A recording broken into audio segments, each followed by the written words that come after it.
भारत की अगर कोई धार्मिक पुस्तक है तो उस धार्मिक पुस्तक का नाम सिर्फ भारत का संविधान है, दूसरा कोई भी नहीं है। पुलिस वाले की बताएं जिसकी मौत तो छोड़िए हॉस्पिटलाइज भी हुआ हो, सबने देखा है। और अगर बाबरी मस्जिद को आतंकी शहीद ना करते तो आज ये मंदिर ना बनता, ये हमारा मानना है। और अब हाथ में चाकू थे रस्सी काटने के लिए और लाठियां मारते हुए पुलिस वालों के ऊपर भी वो चाकू नहीं चलाए जा रहे थे, इसीलिए मैं और कबीर की दूसरी सबक कोट करता हूं, 1 लख पूत सवा लख नाती, तारावन घर दिया न बाती। बोलने नहीं देंगे, सच नहीं सुनेंगे। एक मिनट, और तब क्या भैया उत्तर प्रदेश में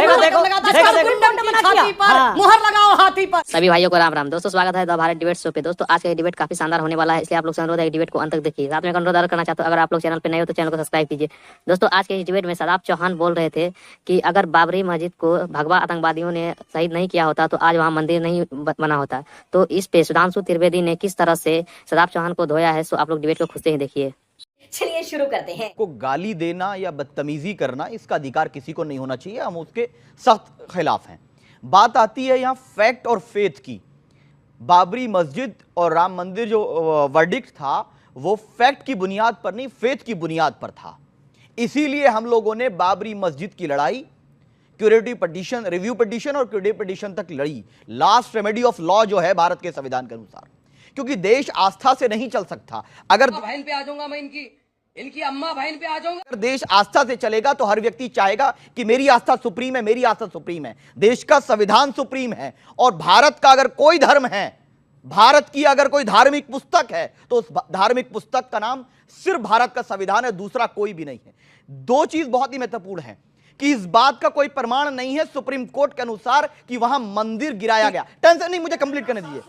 सुन लीजिए, आप सुन लीजिए। जैन साहब वो सुप्रीम कोर्ट के जजमेंट के खिलाफ न्याय हो जाता है। इतना क्यों बौखला रहे हैं? कोई बौखला नहीं, आप अपनी बात को आप सुन लीजिए। जिन्होंने सुप्रीम कोर्ट, अरे आप सुन लीजिए, शिवलिंग को बहस कर लेना, फिर आप बहस कर लेना, फिर बोल नहीं पाओगे। आप बोल नहीं पाओगे, फिर आप भी बोल नहीं पाओगे। अगर आप ये चीकम चिल्ली करने के लिए आए तो बताइए, आप यही करने के लिए आए हैं। आपके पास तथ्य नहीं है, आप वकील हैं, आप लॉयर हैं। आप लॉयर नहीं, आप लायर हैं। बोल रहा हूँ नहीं, आप लॉयर हैं, आप झूठे हैं। जो व्यक्ति सुनने सकता है वकील नहीं हो सकता। पढ़ के बताइए, जो व्यक्ति के अंदर सुनने की क्षमता नहीं है वो वकील हो ही नहीं सकता। मेरा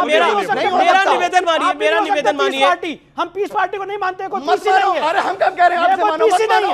अरे आपकी पीस है ये पीस वाली पार्टी है, पीस को पीस काट रही है। शादाब मैं आपको 30 सेकंड दे रहा हूं, आप डबल माइक पे बोलिए। लेकिन एक बात और किसी के बीच में ये नहीं बोले, ये इनकी अच्छी बात है। मैं एक सवाल आपसे पूछा, आपने बोला कि संविधान से चलेगा, तो सुप्रीम कोर्ट का निर्णय भी तो संविधान सम्मत है। जब संविधान सम्मत सुप्रीम कोर्ट का निर्णय आ गया है तो अब छाती पीटने से क्या होने वाला है? गजब बेइज्जती है। वही होने वाला है जो सुप्रीम कोर्ट ने सबरीमला पर डिसीजन दिया था। तो अमित शाह जी ने कहा था कि सुप्रीम कोर्ट को फैसले सोच समझकर देने चाहिए, और इसीलिए कहते हैं हम ये फैसला फैक्ट के आधार पर नहीं, फेथ के आधार पर है। और ये मेरा कॉन्स्टिट्यूशनल राइट है कि मैं डिसएग्री करूं।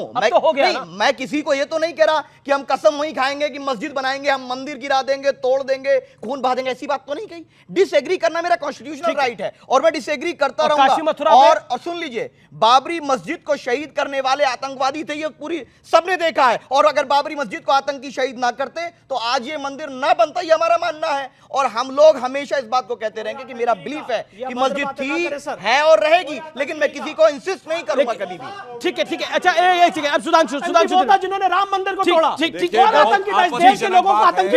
विष्णु जी अब मैं बात कर रहा हूं। पहले विवेक जी ने कहा कि साहब लॉ एंड ऑर्डर का इशू था और वहां ये बात सरासर झूठ है। 30 अक्टूबर 1990 को कार सेवा थी, मुख्य गोलियां 2 नवंबर 1990 को चली, जिस दिन कोई कार सेवा नहीं थी। और जैसा कि विष्णु जैन ने बताया 325 लोग यदि मारे गए थे, और ये कह रहे हैं कि लॉ एंड ऑर्डर का इशू था। एक पुलिस वाले की बताएं जिसकी मौत तो छोड़िए हॉस्पिटलाइज भी हुआ हो। मैंने वो कैसेट देखा है कि लोग ऐसे करके चल रहे थे, लाठी खाते हुए पीछे की तरफ, हाथ में चाकू थे रस्सी काटने के लिए, और लाठियां मारते हुए पुलिस वालों के ऊपर भी वो चाकू नहीं चलाए जा रहे थे। इसीलिए मैं चुनौती से कहता हूं, दिखाइए हॉस्पिटलाइजेशन की एक रिपोर्ट। जब एक भी घायल नहीं हुआ और 325 मार दिए गए, तब आप कहें कि ये लॉ एंड ऑर्डर का इशू था। ये पूरी तरीके से गलत है। अब ये मैं 90 की बात कर रहा हूं, समझ रहे हो?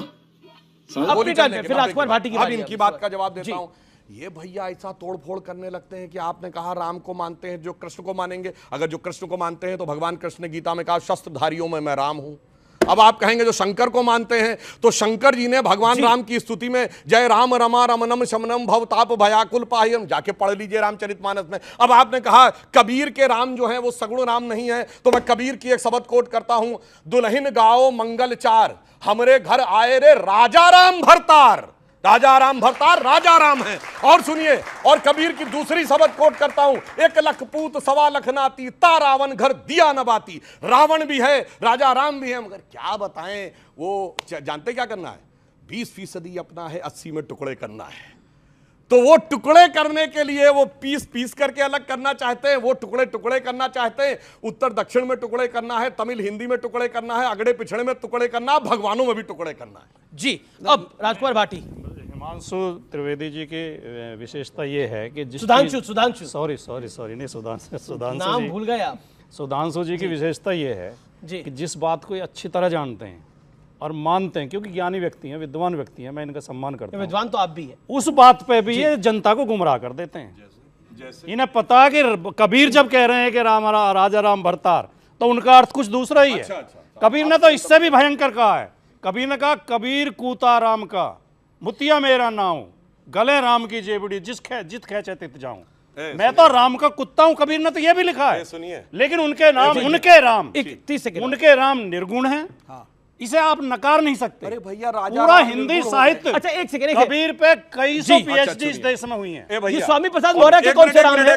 जी, कबीर ने यह भी कहा, लिखा है, काकर पाथर जोड़ के मस्जिद दई बनाए और ताचड़ी मुल्ला बाग दे का बहिरा भयो खुदा है। बोलो, पक्का लिखा है। कबीर आज तो भाई साहब फतवा जारी हो कबीर ने जाता, ये भी लिखा है, आज सर तन से जुदा हो नहीं जाता। दूसरे की भी सुने करो। सुनिए, कबीर ने ये भी लिखा है कि पत्थर पूजे हर मिले तो मैं पूजूं पहाड़, और या तो चाकी भली पीस खाए संसार। सुनो, कबीर ने तो ये भी लिखा है। मंदिर में कबीर के भजन गाए जाते हैं, मस्जिद में भाग दिखाओ। कबीर ने ये कहा है, के बाद भी मंदिर में कबीर के भजन गाए जाते हैं, सुधांशु मस्जिद में भाग दिलवाओ। कबीर ने इसीलिए कहा, आपने सही आप सुनो, कहा, आप दोनों ज्ञानी हैं। जानते हैं, उसके बाद मानने को तैयार। कबीर की जो असली बात, कबीर ने कहा, अरे इन दोन रहा ना पाई, हिंदुन की हिंदुआई देखी, तुर्कन की तुर्काई।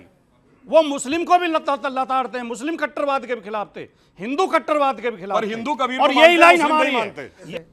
वो बूथ कैप्चर ऐसे ही होता सबसे तो जैसे ही ज्यादा करते सफाई होते हैं, थे। ये कैप्चर कर रहे हैं, बूथ कैप्चर कर रहे हैं, हमें नहीं बोलना दे रहे, अच्छा, शोर मचाएंगे, करेंगे, बोलना नहीं देंगे, तब नहीं सुनेंगे। एक मिनट, और तब क्या भैया, उत्तर प्रदेश में देखो, देखो, लगाता देखो, है, देखो, कुंडन की मना किया। छाती पर मुहर लगाओ हाथी पर। हमारा नारा नहीं था, बहन जी का नारा था। किन कुंडन के लिए था?